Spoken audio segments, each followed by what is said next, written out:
గోదావరి నది ప్రత్యక్షంగా పలికి మాట్లాడింది. ఎవరైనా భద్రాచలం బయలుదేరితే పాపికొండలు అంటారు. పాపికొండలు కావు, మన దురదృష్టం అన్నీ అలా అయిపోయాయి. దాని పేరు పాపిడి కొండ. తల మధ్యలో ఇలా పాపట ఎలా తీస్తామో అలా గోదావరి ప్రవహించి వెళ్ళిపోతుంటే ఒడ్డున అమ్మవార్ల దేవాలయాలు ఉంటాయి. మీరు చూసి తీరాలి. ఎప్పుడైనా ఓ పడవ అద్దెకి తీసుకుని గోదావరిలో మీరు ఈ చివరి నుంచి ఆ చివరికి భద్రాచలం వెళ్ళాలి. ఎన్ని సెలవులు కావాలి, ఎంత డబ్బు కూడా పెట్టాలి, సిద్ధం కండి. కాబట్టి ఆ వెడుతున్నప్పుడు ఒక చమత్కారం ఉంటుంది. ఆ కొండలు మధ్యలో వస్తాయి గోదావరి నదికి. వస్తే గోదావరి ఇలా ఇలా విడుతుంది. దాన్ని పాపిడి కొండ అంటారు. ఒకప్పుడు నా చిన్నతనంలో చెప్పుకుంటుండగా కూడా నేను విన్నాను. మహాతల్లి చక్రవర్తుల రంగనాయకమ్మ గారని ఆవిడ ఒక గొప్ప పుస్తకాన్ని రాశారు. మీరు చదవాలి, చాలా గొప్ప పుస్తకం అది. అందులో కొన్ని విషయాలు ఉన్నాయి. గోదావరి లోపల పాపిడి కొండల దాకా పడవలో వెళ్లేవారు భద్రాచలం వెళ్ళడానికి. అక్కడ అందరూ భయపడేవారు, పడవలు ఆగిపోయేవి. లోపల నుంచి సింహగర్జన వినపడేది. సింహగర్జన వినపడితే ఎవ్వరూ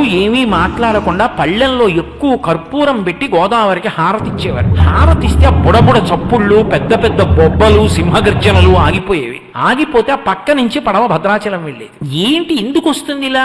ఏ పడవ వెళ్ళినా వినపడుతుంది. ఎందుకు ఇలా వినపడుతుంది అని కొంతమంది ఔత్సాహికులు ఏం చేశారంటే గజహీతగాళ్ళని పట్టుకొచ్చి పెద్ద పెద్ద వలలు పట్టుకుని పడవలతో వెళ్లి అందులోకి దూకి ఎక్కడి నుంచి బొబ్బలు సింహగర్జన వినపడుతుందో అక్కడ వలలు వేశారు. వేసి పైకి లాగారు. లాగితే యోగానంద నరసింహస్వామి వారి విగ్రహం పైకొచ్చింది. ఆ విగ్రహాన్ని ఇప్పటికీ మీరు భద్రాచలం వెడితే రామచంద్రమూర్తి దేవాలయం ఎక్కడుందో దాని పక్కన ఉన్నటువంటి ఆలయ శిఖరం మీద ప్రతిష్ఠ చేశారు. ఆయన్ని బొబ్బల నరసింహుడు అని పిలుస్తారు. నది నీళ్లలోంచి బొబ్బలు పెడుతుండేవాడు. నేను ఇక్కడున్నానని హారతిస్తే పడవెళ్ళేది. ఇది అభూత కల్పన కాదు. మీరు కావాలంటే భద్రాచలం వెళ్ళి అడగండి. గోదావరి తల్లి కడుపులో పెట్టుకుంది బొబ్బల నరసింహుడిని. ఆయన లక్ష్మీదేవిని కూడా పక్కన పెట్టుకోడు.